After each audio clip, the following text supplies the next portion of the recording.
दोस्तों आए दिन हम कोई ना कोई सोशल मीडिया पर ऐसी खबर देखते हैं या ऐसी खबर सुनते हैं कि बच्ची के साथ ज़्यादती हो गई या बच्चे के साथ मुबैना तौर पर ज़्यादती हो गई। इस तरह की बहुत सी खबरें हमारे सामने गुजरती हैं।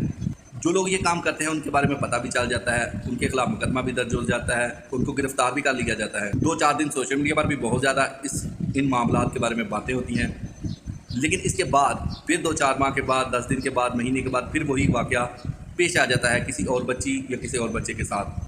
दोस्तों ऐसा ही वाक़या कराची का एक एरिया है लियारी, उसमें पेश आया। 12 साला बच्ची के साथ मुबैना तौर पर जिनसी ज़्यादती की गई। ज़्यादती करने वाले अफराद के खिलाफ मुकदमा भी दर्ज कर लिया गया है और उनको गिरफ्तार भी कर लिया गया है। मुतासर लड़की के माँ के कहने पर मुकदमा दर्ज कर लिया गया है। लड़की ने बयान देते हुए कहा कि मुलज़म काफ़ी देर से मेरे पीछे लगा हुआ था। जब मैं उसके हाथ नहीं आई तो वो मुझे घसीट कर अपने घर में ले गया, जहाँ उसने बेहोशी का इंजेक्शन लगाकर मुझे बेहोश कर दिया।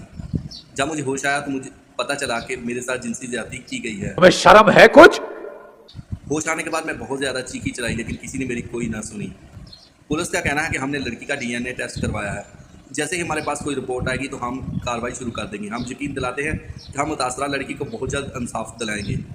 पुलिस का मज़ीद कहना था कि हम इस केस की तह तक जाएंगे और जल्द ही मुतासरा ख़ानदान को इंसाफ दिलाएंगे। झूठ बोलो, बार बार झूठ बोलो। मुतासरा ख़ानदान का कहना था कि पुलिस बड़ी बड़ी बातें तो करती है, लेकिन जब इंसाफ नहीं मिलता तो हम चुप करके बैठ जाते हैं अपने घरों में। लड़की से जिनसी ज़्यादती के वाक़या पर वज़ीर दाखिला सिंध ने भी नोटिस ले लिया है। उसने पुलिस को खबरदार किया है कि मुझे जल्द से जल्द इस वाक़या की रिपोर्ट चाहिए।